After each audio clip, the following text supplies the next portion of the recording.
Hey besties! So what I'm doing today is actually a label for plates and cups. I was asked to do a video on the plates. I decided to include the cup and the bowl because I just seen it at Dollar Tree and I thought, why not just see if I can go ahead and make these as well. So you'll get 4 different measurements in this video. I'm doing it with a uh, wedding sort of like bachelorette bridal shower theme because my best friend is getting married, and so one of her first parties will take place at the end of next month. So this is just sort of in preparation for that. I did a sample menu for the plate that I'm going to show you guys.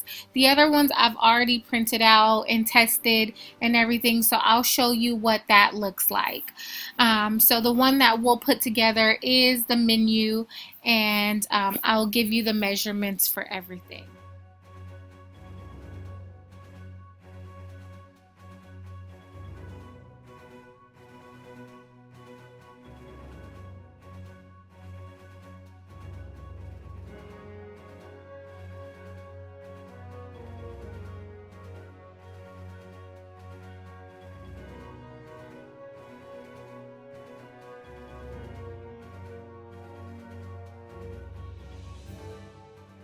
So the first thing I'm doing is starting off with a circle. For the dinner plate, the measurement is going to be 6.5. And once you enter it here, it's going to automatically populate for the height. Okay, I am going to go over here to my control panel. I'm going to go to print, to patterns, and then I'm going to change it to this chevron gold pattern right here. And then at this point, I will go ahead and move it to the back. Okay, so I already had this sort of mocked up the way that I wanted it to make the video a little bit shorter. So if you're interested in the font for the menu, it is fabulous and it is from DeFonts. And then the wording for the items on the menu is called Arab Brushstroke, and that is a Cricut font, I believe. And then I will go to Make It.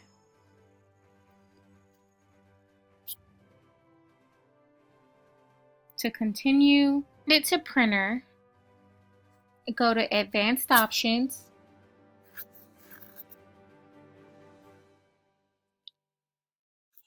I'm printing this on cardstock.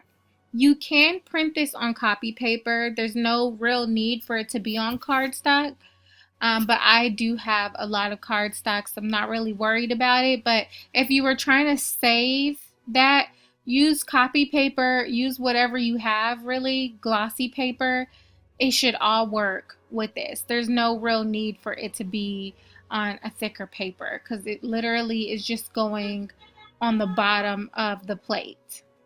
Okay, so I'm gonna go ahead and print.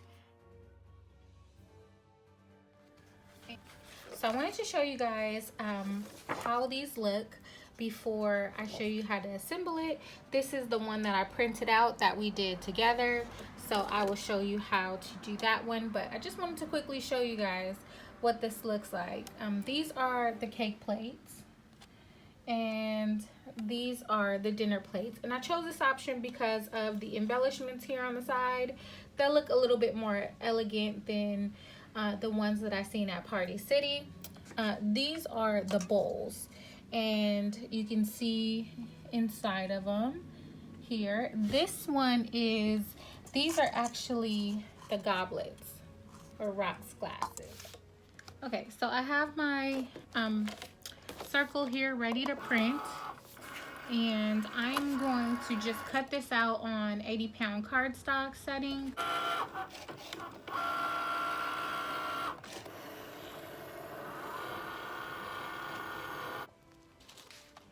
So before I put everything together, I wanted to just show you guys what all I'm using. These 3 items I did get from Dollar Tree. You get 8 cake plates for $1, 12 bowls for $1, and then 10 goblets for $1. So this is, I mean, $3 worth of stuff. You can make it into something amazing for, a few more dollars. So that is, those are the things I use. This plate was from Target, and you only get 6 for $4. So not as good of a deal, but I just like the element on here. They do have them at Party City, and you get much more for $4. But again, I went for, you know, the fanciness of it.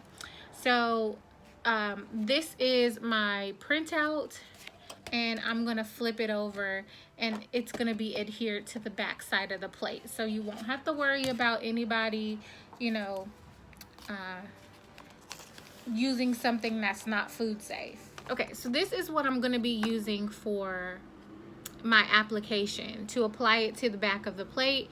It's called self-adhesive laminate roll, and it's by Recollection. It was about $7.99, and then I used a 40% off coupon at Michael's, and it was probably around close to $5 once taxes hit. So I try and cut off just as much as I need, because when you're dealing with that whole roll, it can kind of get a little bit crazy. So for those of you that do not have a Xyron machine, this would be a good option. I didn't know if I would actually use a Xyron machine, so I didn't necessarily want to invest in one yet until I knew I had like an actual use for it. So now that I know, you know, I do have a project that I can actually use, then, you know, I'll probably invest in one.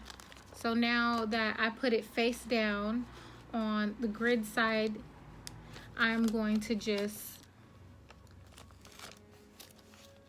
go ahead and smooth that out. Okay, so it'll be like this. Okay, and it doesn't have to be perfect, so we're gonna cut around here and just leave a little bit. I'm leaving some space here on the outside, and that doesn't have to be perfect either, truthfully, because it's clear and nobody's gonna see it. So it'll look like that. You'll see I left a tiny bit of adhesive around, and then I'll find my center on my plate, and I'll just place it down. And it doesn't really matter which way it goes, because it's a plate, you know, it's all circle. Let's just go around, and it's that easy. Okay, you have your menu plate and you're good to go. Okay, so here is an up close of it, and as you can see, you really don't see any noticeable you know, tape around the edges. It is nice and secure on there. You can see it kind of from the back side right here, but again, you know, from the front side, it looks really seamless. So I hope you guys enjoy this video. If you have any questions regarding anything, of course, you know, you can reach out to me on my Facebook group, or also, you know, down below in the comments. Thank you guys as always for watching, and I'll see you on the next video.